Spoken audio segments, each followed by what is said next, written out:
surprise confession led to an apology, forgiveness, and stark new details in a pair of Campbell County murders that went unsolved for nearly 2 decades. It happened in Campbell Circuit Court in Newport, and that's where 9 on Your Side's Tom McKee is live with this emotional story. Tom? Well, Carol, it certainly is. It was in a 4th-floor courtroom here in Newport that Robert Morgan faced the families of the 2 women he confessed to murdering in 1996. And while he provided shocking new details of those crimes and even apologized for them, he still got an earful from those loved ones who've waited 19 years for closure.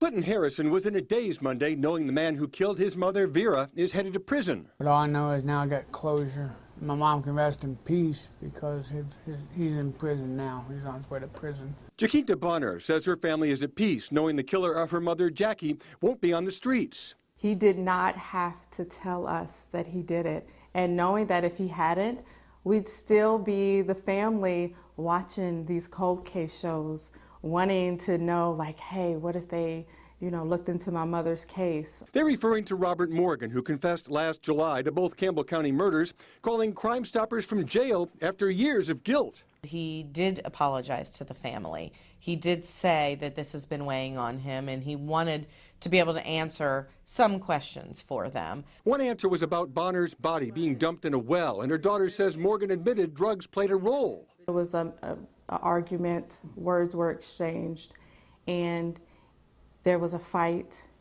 and he thought he had killed her.